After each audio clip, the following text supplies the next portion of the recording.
பொதுமக்கள் கடும் எதிர்ப்பு தெரிவித்து தொடர் போராட்டத்தில் ஈடுபட்டு வந்தனர். அந்த பகுதிக்கு நேரிலே சென்று இந்த மக்களை சந்தித்து அவர்களின்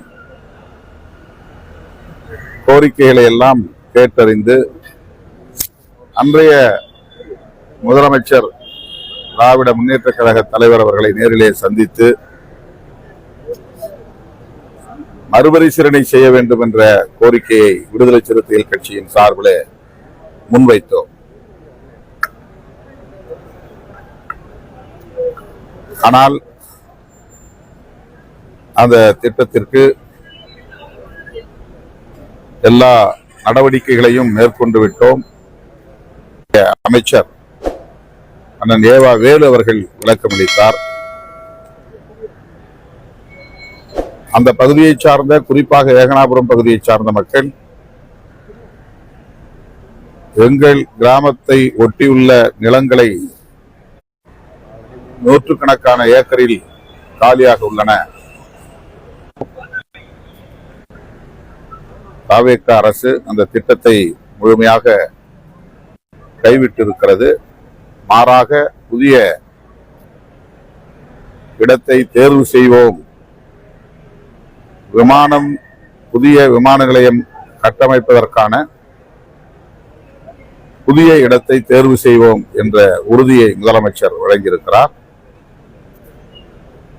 நமது மாநிலத்தின் வளர்ச்சிக்கு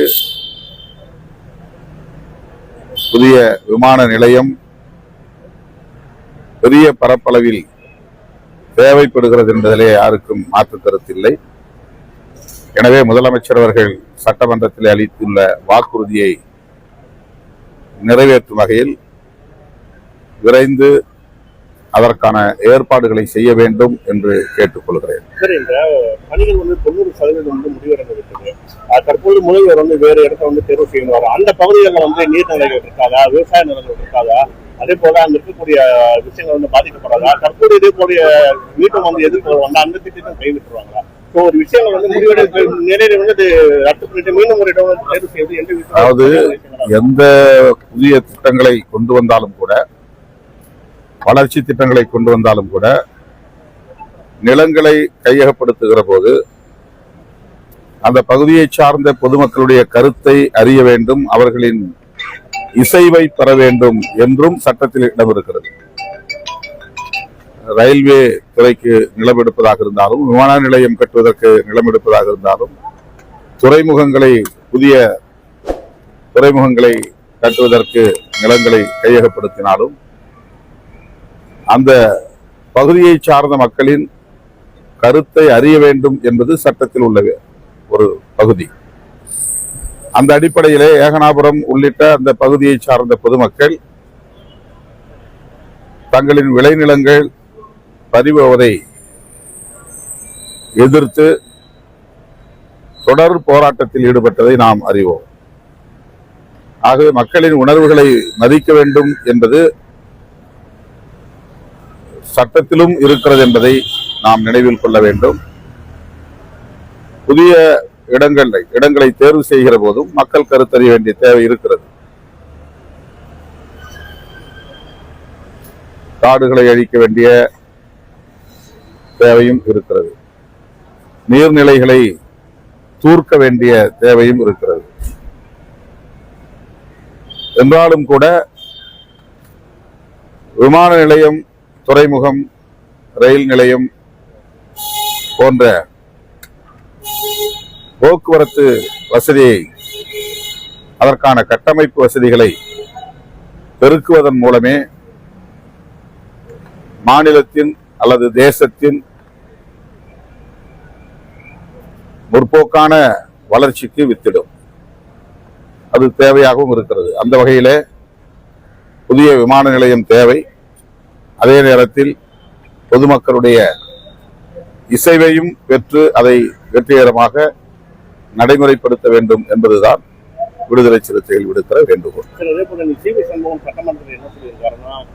தற்பொழுது அந்த திமுக ஆட்சியில் இருக்கும்போது அந்த 8 வழிச்சாலைக்காக இதே போல எதிர்ப்பு தெரிவித்தாங்க. ஆனா அரசியல் காரணங்களுக்காக அது வந்து நாங்க கைவிடப்பட்டது. அதே போல தற்போது அரசியல் காரணங்களுக்காக தான் இந்த விஷயமும் வந்து, அதாவது பரந்தூர் விமான நிலையமும் கைவிடப்பட்டது அப்படின்னு சொல்றாங்க. ஏன்னா விதிகள் ஒதுக்கப்பட்டு பணிகள் தொடங்கக்கூடிய நிலையில அனைத்தும் என்ஓசி எல்லாம் கொடுக்கப்பட்டு இது வந்து இதை ரத்து செய்வது வந்து முதல்வரங்க போய் வாக்குறுதி கொடுத்ததன் காரணமாக தான் தற்போது இது வந்து ரத்து செய்யப்படுதுன்னு வந்து குற்றச்சாட்டு இருக்கு.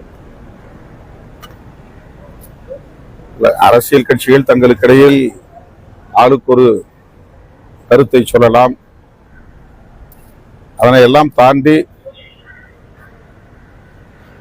மாநில வளர்ச்சி, தேச வளர்ச்சி என்கிற அடிப்படையில் மேற்கொள்ளப்படுகிற இது போன்ற முயற்சிகளுக்கு பெருமளவில் பொதுமக்களின் குடியிருப்புகள், விளைநிலங்கள் பாதிக்கப்படாதவாறு அமைய வேண்டும் என்பதுதான் நாம் அனைவரின் கருத்தாகவும் இருக்க வேண்டும். கடைசி திமுக கூட்டணியில வந்து விசிக பங்கு பெறும்போது திமுக கொண்டு நிறைய திட்டங்கள் வந்து விசிக சார்பில் நிறைய எதிர்ப்புகள் தெரிவித்தோம், நிறைய போராட்டங்கள் வந்து நம்ம அறிவிச்சிருந்தோம். ஆனா தற்போது பாஜக கூட்டணியில ஆட்சியில பங்கு வகிச்சிருக்கோம். தொடர்ச்சியாக இந்த காங்கிரஸ் ஜனதா பார்ட்டி, அதே போல கம்யூனிஸ்டோட மாணவர்கள் ஒரு கணக்கெடுக்கணும்னு சொல்லிட்டு ஒரு உத்தரவு ஒன்று வந்திருந்தது. அதே போல திமுக ஆளுங்கட்சியா இருக்கும்போது முதல்வர் வந்து என்ன பேசியிருந்தாருன்னா, திமுக கொடுக்குற வாக்குறுதி எதுவுமே நிறைவேற்றுறதுன்னு சொல்லியிருந்தாரு.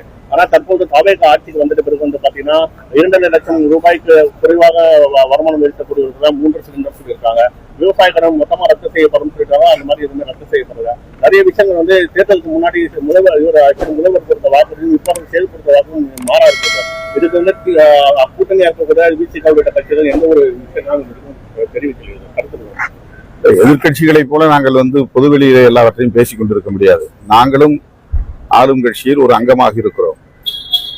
நீங்கள் முன்வைக்கக்கூடிய கேள்விகளுக்கு பதில் சொல்ல எங்களுக்கும் பொறுப்பு இருக்கிறது. அதே நேரத்தில் ஆளும் கட்சி கொடுத்த வாக்குறுதிகளை நிறைவேற்ற வேண்டும் என்று வலியுறுத்தக்கூடிய கடமையும் எங்களுக்கு இருக்கிறது. அதனை எப்படி சொல்ல வேண்டுமோ அப்படி நாங்கள் சொல்லிக் கொண்டிருக்கிறோம். எங்கே சொல்ல வேண்டுமோ அங்கே சொல்லுகிறோம். எந்த வகையில் சுட்டிக்காட்ட வேண்டுமோ அந்த வகையில் சுட்டிக்காட்டிக் கொண்டிருக்கிறோம்.